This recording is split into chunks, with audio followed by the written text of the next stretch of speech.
quand il est venu là-bas et puis qu'il ne le voulait pas parce que c'était des gardiens de cochons et les cochons se jetèrent à la mer. Et là, c'est encore tout un symbole des fausses doctrines, alléluia.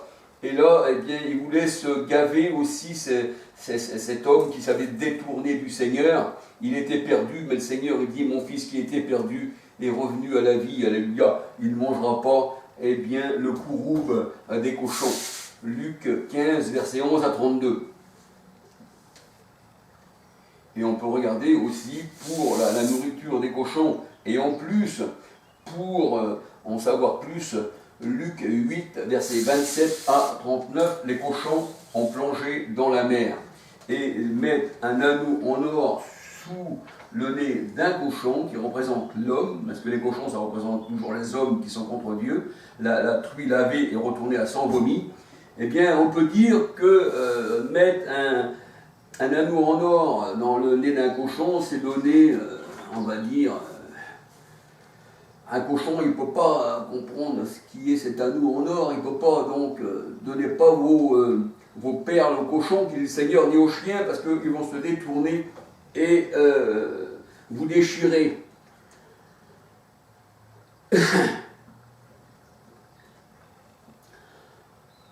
Alors, je vais regarder encore, parce que je vais un petit peu plus loin.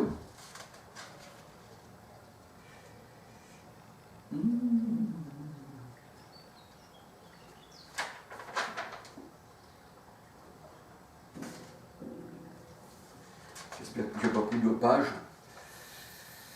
Donc je pense pas, parce que comme j'ai mis ça sur des pages, vous savez, sur des cahiers comme ça, sur un cahier comme ça, à double page, donc je le soulève. Des fois j'aurais pu prendre 2 pages et puis redonner des versets avant de pouvoir expliquer les autres. Mais je pense pas.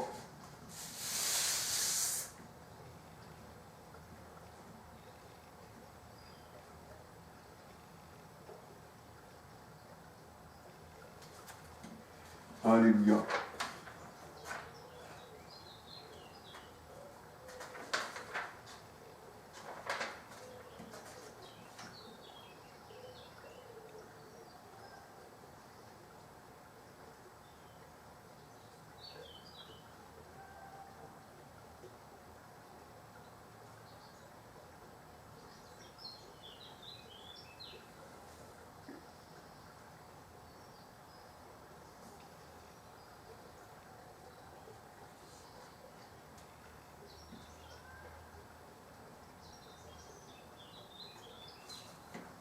Alors, on mettait, quand le Seigneur est venu, quand il était monté sur un âne, dans Zacharie 9,9, la parole de Dieu, elle dit que il y en a qui mettaient des branches sur le chemin, il y en a qui avaient des palmes à la main, alléluia, on mettait des vêtements aussi, et tout ça représente aussi, quand le roi passe et qu'on lui présente tout ça, ça veut dire que et qu'ils acclamaient Hosanna, au fils de David.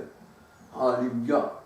Eh bien, ça voulait dire que le Seigneur, quand on voit les branches, quand on voit les branches de palmier, quand on voit aussi des branches, quand on voit les vêtements, là, eh bien, ça représente ceux qui s'attendent au Seigneur. Alléluia. Ça veut dire ceux qui ont besoin de salut. C'est pour ça que le Seigneur dit, revêtez-vous du vêtement de salut. Alléluia. Alors, on va parler un peu du vêtement, hein. Les vêtements dans les Saintes Écritures ont plusieurs symboles. Les vêtements usés représentent les hommes rejetés. Et les vêtements qui ne sont pas usés, ça prouve que l'Éternel est encore avec nous. Mais aussi, la parole de Dieu nous dit, il faut changer de vêtements. Il ne faut pas que les vêtements, les vieux vêtements, on puisse les garder. C'est pour ça qu'on voit dans Zacharie, Josué était revêtu de vêtements sales. Alléluia, je vais vous le lire. Zacharie 3, Josué était revêtu de vêtements sales.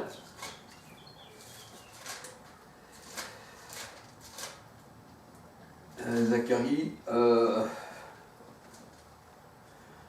Alors voilà ce qu'il est dit, Zacharie 3, je commençais au verset 1.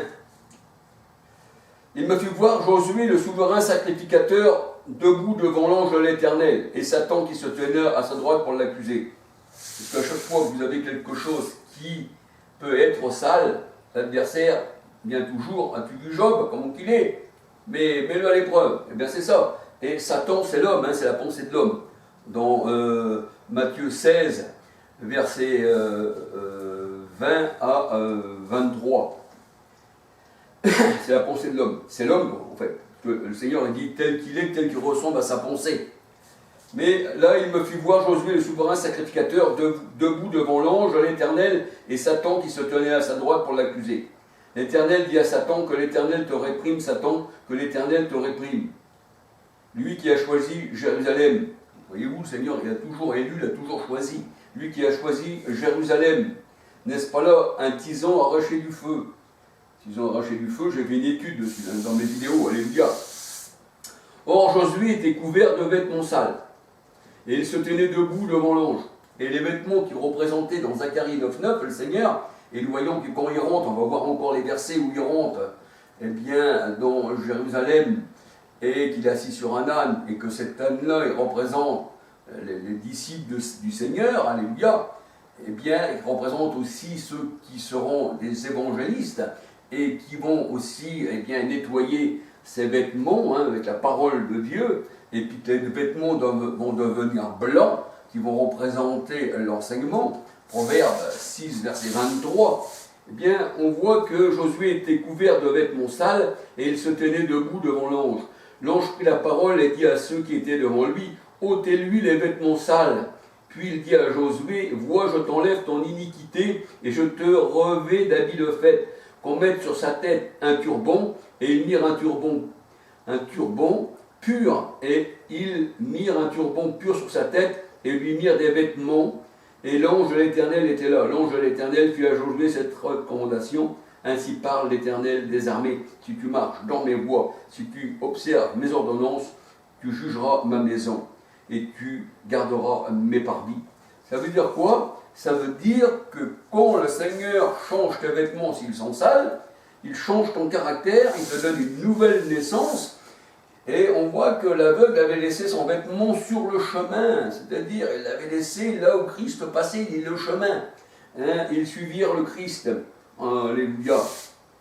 Donc là, j'aurais voulu vous parler, eh bien, pour nous faire comprendre que les vêtements de poil, les vêtements sales, les vêtements usés, eh bien, devaient avoir des vêtements neufs, hein, des vêtements de lumière, hein, alléluia. Alors, mais tout ça pour vous expliquer aussi les annons, alléluia, que le Seigneur a changé, hein, alléluia, et qu'il a domestiqué.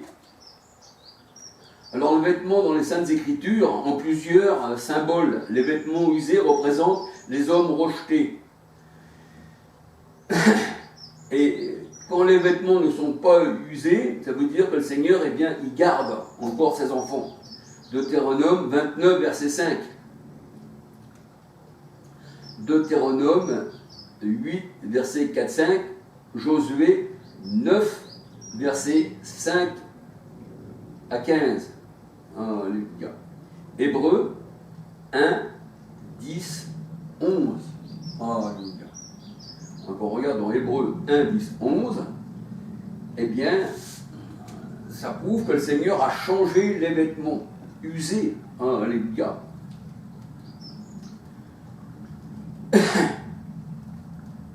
Et le vêtement de poil dans la Bible représente l'homme naturel. Représente, on peut dire aussi le faux prophète. Alléluia. Le prophète qui a abandonné la loi du Seigneur. Mais aussi le vêtement de poil représente aussi le sacrificateur dans l'Ancienne Alliance. Un peu comme on voit Jean-Baptiste était revêtu d'un vêtement de poil, Élie était revêtu d'un vêtement de poil. Alléluia. Bien que Jean-Baptiste était rempli du Saint-Esprit et de Sainte-Sa-Mère pour annoncer le Christ. Jean 1, verset 31. Alléluia. Et Luc 1, verset 15. Alors le vêtement de poil symbolise aussi le mensonge, parce que c'était les prophètes de l'Ancien Testament qui avaient des vêtements de poil, et la parole de Dieu nous dit dans Jean 1, 17, la grâce et la vérité sont venues par Jésus-Christ dans la Nouvelle Alliance. Donc la grâce et la vérité, Jésus il est la vérité, et il nous a franchis, tandis que dans l'Ancienne Alliance, le peuple n'était pas affranchi, au contraire, il s'avait éloigné du Seigneur, abandonné ses lois, s'était tourné vers les dieux d'Égypte, et le Seigneur dit, puisque c'est ainsi, eh bien, j'écroulerai le temple de Jérusalem. Et le nouveau temple, ça sera vous, parce que j'habiterai en vous, et vous serez le temple. 1 Corinthiens 6, 13 à 19, 1 Jean 4, 13. Alléluia. Alors, dans la parole de Dieu, le vêtement de poil symbolise aussi le mensonge. Zacharie 13, verset 4, 2 Rois 1, verset 8. Et le manteau de poil, eh bien, représente l'homme poilu qui rejette son droit d'aînesse dans la parole de Dieu. Ça représente Ésaü, qui est le symboliste de tous ceux qui ont rejeté le Seigneur. C'est pour ça que le Seigneur il dit le poil est rentré dans la peau et la peau dans la plaie. C'est ce qu'on appelle la lèpre. L'homme qui est, on va dire, pas adouci par l'huile et qui la lèpre, qui représente eh bien son caractère, qui représente l'homme sans Dieu, il est considéré comme une lèpre dans la parole de Dieu. Et le poil est dans la lèpre, la lèpre est dans la maison, qui représente aussi la maison de Dieu, alléluia. Et là, nous voyons que le vêtement de poil symbolise le mensonge, alléluia, symbolise le manteau de poil d'Ésaü, qui a renié son droit d'aînesse, alléluia. Genèse 25, verset 25, Romains 9, verset 8 à 13, Romains 9, verset 8 à 13, qui le Seigneur a rejeté Ésaü, mais il a préféré Jacob bien avant que les deux soient nés, ne connaissant ni le bien ni le mal, puisqu'ils n'étaient pas nés. Alors on peut voir encore Genèse 27, verset 11. Genèse 27, verset 1 à 46. Et Jean-Baptiste aussi, lui, avait un manteau au poil de chameau. Marc 1, verset 6. Et Élie, il avait aussi un manteau de poil. Et le manteau des poils d'Élie, ça représentait aussi la nature d'Élie, l'esprit d'Élie. Alléluia. Matthieu 3, Marc 1, verset 6, Matthieu 3, 4. Marc 1, verset 6, Matthieu 3, 4. Alors un manteau de poil pour mentir, bien Jacob, lui, s'en est revêtu, mais il s'est mis un manteau factice à la ressemblance de son frère Ésaü pour se faire passer par son père pour Ésaü, et ainsi il fut béni. Il a menti, mais il a été béni de Dieu. Ça prouve que quand on est dans les plans de Dieu, comme Rahab, la prostituée, elle avait menti aux hommes qui étaient venus chez elle, et il avait caché sur le toit eh bien, les envoyés qui devaient conquérir le pays au temps de Josué, mais il n'y a pas de mensonge dans la parole du Seigneur. Et nous voyons que Samson a menti quand il disait, voici, il faut m'attacher avec des cordes, il faut m'attacher avec ci et ça, parce que on ment simplement pour un but, pour que les choses de Dieu ne soient pas divulguées. C'est pour ça qu'il mentait Samson, pour pas qu'on lui coupe les cheveux, alléluia. Mais pour le Seigneur, ce n'est pas un mensonge. Vous savez, si vous êtes contrôlé par les nazis en temps de guerre, eh bien, vous n'allez pas dire que vos enfants sont cachés sous la table. Il y a des choses que le Seigneur comprend. Alléluia. Gloire au Seigneur. Parce que mentir, ça dépend de quoi ça retourne pour la parole de Dieu. Alléluia. Il y a même un prophète qui mentait à un autre prophète dans la parole de Dieu. Parce qu'il devait aller, il ne devait pas boire et manger dans une ville. Mais l'autre prophète, il dit, voici, l'Éternel maintenant m'a dit, je suis prophète comme toi, l'Éternel m'a dit, tu peux aller dans la ville, boire et manger. Et ce prophète-là mettait l'autre à l'épreuve. Et pourtant, la parole de Dieu, elle dit, et il y montait. Alléluia. Gloire au Seigneur. Où en étais-je? Alors, Jean-Baptiste avait un manteau de poil. Et Jacob l'a mis pour se faire passer pour son frère Ésaü. Genèse 27, versets 27 à 33, mais c'était un manteau de poil factice, parce que Jacob, lui, puisqu'il a mis cet accoutrement, eh bien, justement, c'était un homme qui n'avait pas de poil. Et quand tu n'as pas de poil dans la Bible, c'est pas qu'il y a un efféminé, non, mais ça représente que tu n'es pas une bête. Alléluia. Ecclésiaste 3, 18. Ça représente que tu n'es pas un habit de poil pour mentir. Alléluia.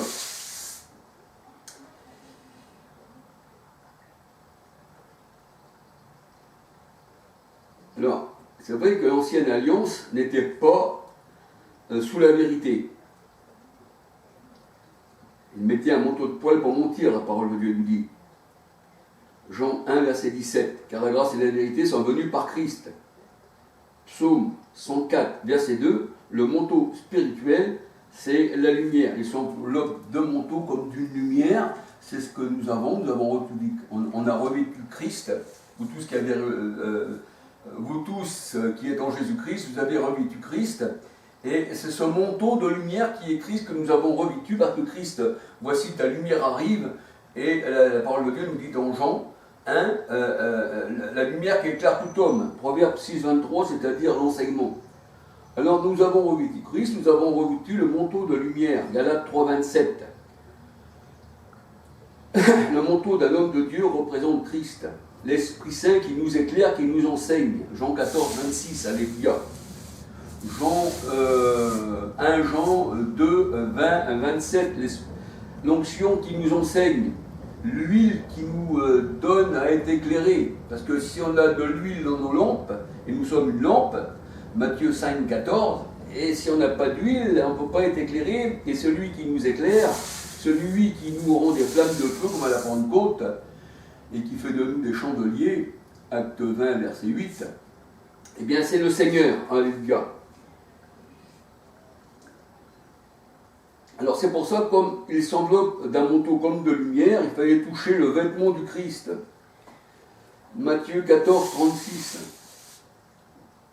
Pour être enseigné, Proverbe 6, 23, pour être guéri. Alléluia. Pour plus qu'on soit aveugle, qu'on puisse écouter l'enseignement, le Seigneur nous a guéri les yeux spirituellement et les oreilles. Alléluia.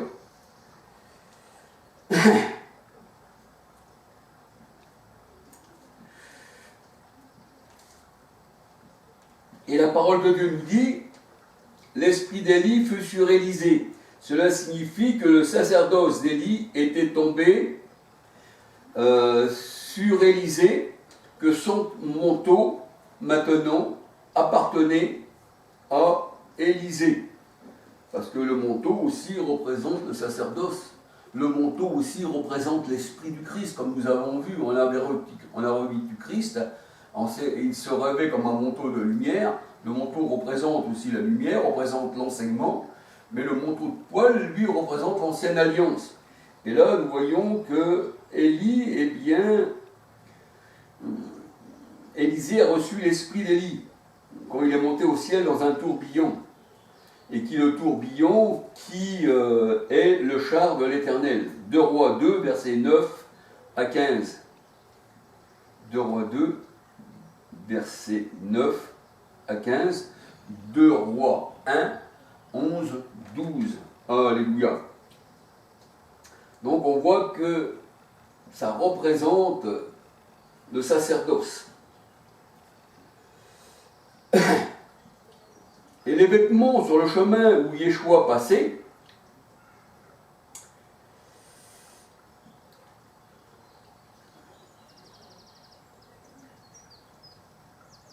et là, on voit que quand le Seigneur, dans Zacharie 9.9, quand il a passé sur l'âne, quand nous voyons, quand il est rentré dans Jérusalem, il y avait des branches, il y avait des palmes, il y avait des vêtements, eh bien, tout ça représente le Christ qui passe avec son âne. Eh bien, il passe justement pour piétiner tout ce qui n'est pas la gloire de Dieu, pour nous changer. Alléluia.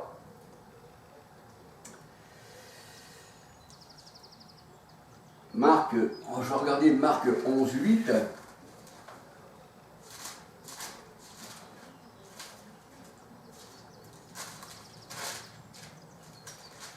Marc 11, verset 8.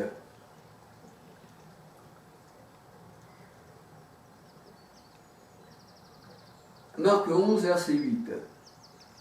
Quand le Christ vient, alléluia, Marc 11, verset 2, hein, là, on voit qu'il vient sur un âne. Alléluia. Hein.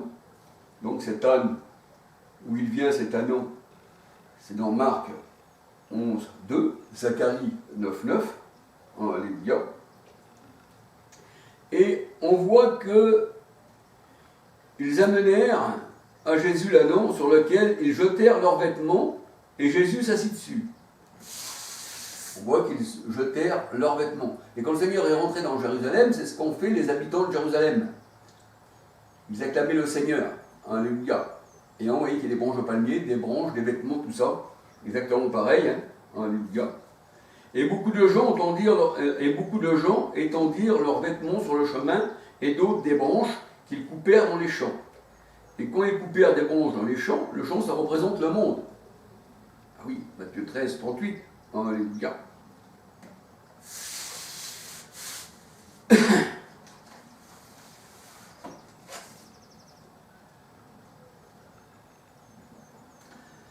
Marc 10, 46, 53. Marc 10, 46, 43.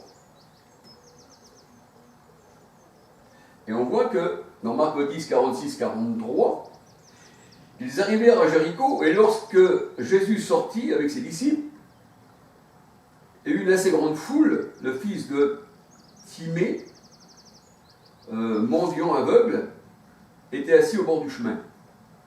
Il était assis au bord du chemin, un mendiant aveugle. Il mendiait. On dit quoi? La nourriture du Seigneur, alléluia.